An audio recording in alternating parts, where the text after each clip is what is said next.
Andi sits down with Weird Al Yankovic. We get a closer look at a homemade Raycor in Stupid Buddy Studios, and much, much more. Now, from the Lucasfilm headquarters, it's the Star Wars Show. Hello, I'm Peter Townley. And I'm Andi Gutierrez, welcoming you to the Star Wars Show, the only Star Wars show on the internet that has secret Star Wars messages hidden on its bookshelves every week.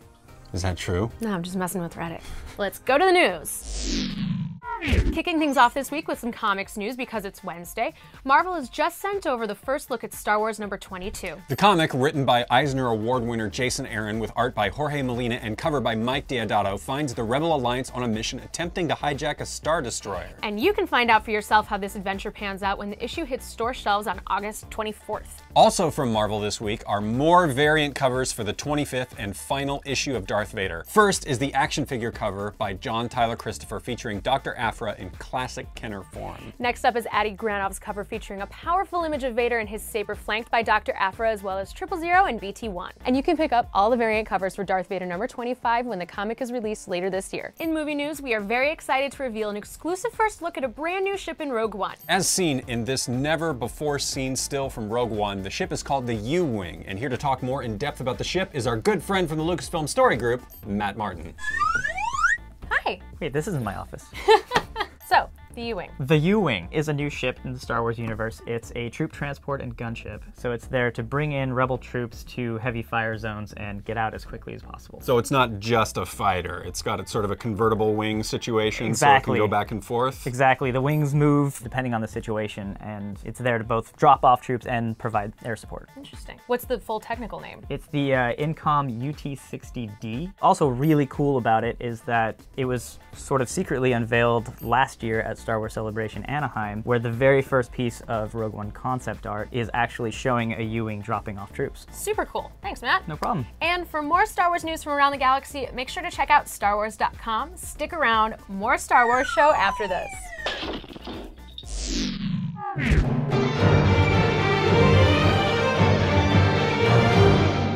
I'm Kevin Kiner, the composer for Star Wars Rebels. You're watching The Star Wars Show. Welcome back. I am now joined by the one and only Mr. Weird Al Yankovic. Thank you so much for taking some time to come and chat with us. My pleasure. I think I'm the only one. Yeah. Has that been proven? I think so. I think so. In the multiverse, there may be several other ones. Yeah. But I had to write this down because I thought it was so amusing. Your Wikipedia page lists you as singer, songwriter, parodist, record producer, satirist, actor, voice actor, music video director, film producer, and author. I'm a hyphenate. Yeah. That's crazy. So you are having kind of a crazy week. You just did 2 nights at the Hollywood Bowl, Conan from Comic-Con, and now you're here. It has been crazy. I mean, I've been kind of nervous about the Hollywood Bowl shows because that's kind of a big deal. Because, you know, LA's my hometown. So if you do a big show in your hometown and you suck, you have to move. And I didn't want to move. Yeah. You know, what a pain. So tell me a little bit about the shows. You actually played with the full Hollywood Bowl Orchestra. Yeah, that was amazing. Thomas Wilkins was the conductor, and it was the full 85-piece Hollywood Bowl Orchestra. And then that includes having the 501st, yes. the 501st members. I was including 501st in that number. That's pretty wild. So it was all like the Southern California garrison showed up. And so you're also a film buff. Are you just a consumer of all pop culture?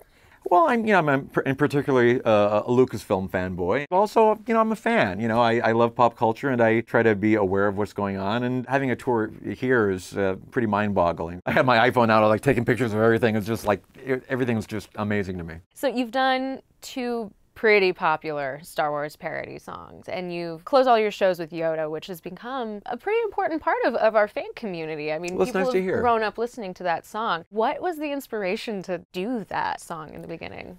Well, I was a huge fan of Empire Strikes Back, and Yoda was sort of the standout character in that film. And I was a big fan of the Kinks, and then the idea just came up, oh, I'll just do Yoda to the tune of Lola.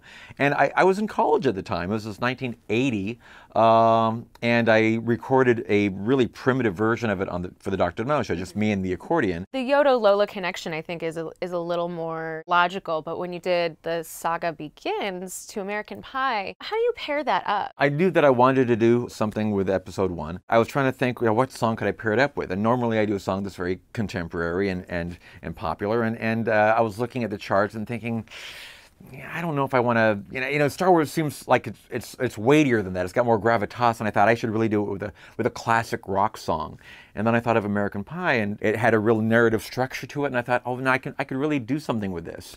But at the same time, everybody was saying, like, Don McLean's never going to let you do that. That song is sacred. That's so iconic. He never lets anybody do anything with that song. And I said, well, it never hurts to ask.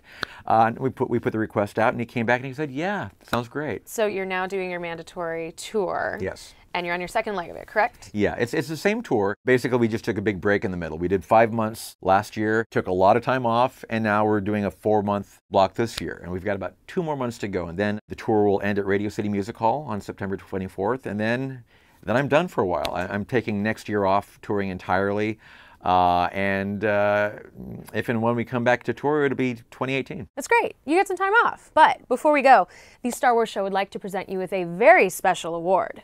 The Star Wars Show Lifetime Musical Achievement Award. The plaque is in the mail. That's awesome. Thank you so much. How cool. So thank you for all of the work that you've done and spreading the Star Wars love. Thank you so much. I really appreciate that. Wow. Yay! Thank you so much for taking time to come and talk to us. This was a ton of fun. And everybody at home, check out to see if the mandatory World Tour will be coming to your city, and we'll be back with more Star Wars Show in just a minute. Recently at San Diego Comic-Con, we spotted this incredible Rancor costume, and after doing a little bit of research, we found out that it was created by Jeremy Fisher here, who works as an animator at Stupid Buddy Studios. Jeremy, tell us about this incredible costume you've created. Yeah, it started with the crazy idea to say, like, I want to do something bigger and badder than I've ever made before, and the Rancor seemed like the perfect challenge for myself. Something that had more teeth and more drool and more warts than the last thing you built. That's all I can hope for. So tell us a little bit about how you made this. It starts out with just a sketch and trying to figure out where exactly I want to see out of. Where do you see out of this? In the mouth here, there is... Sorry, I can't help myself. The rest of it is a lot of like foam, PVC piping for the bones. Soft cushion foam is for all the folds and the wrinkles and the bumps. This whole thing took you a year. What took the longest out of the whole thing? The process of the body pieces together. There's huge forms that you have to figure out, and it's all patterned off of a toy Rancor. Congratulations! Oh, is it a boy or a girl? Can you talk a little bit about your background and how that led you to this passion project? I fell in love with like the creatures, the monsters, AT-AT walkers, and found out that's all stop motion. So I wanted to do that for a living. When Jeremy said, hey, I'm going to build a Rancor, and he told you about it, what was your first reaction? Hell yeah. Hell yeah? Obviously, you have a lot of really talented artists and animators here that are huge Star Wars fans. That seems like it's something you encourage, especially seeing that Rancor costume. I mean, everybody who works here grew up watching Star Wars, so the fact that, someone like Jeremy can build this thing on his spare time, not even when he's working here, is mind-boggling. Maybe you could put it on for us now?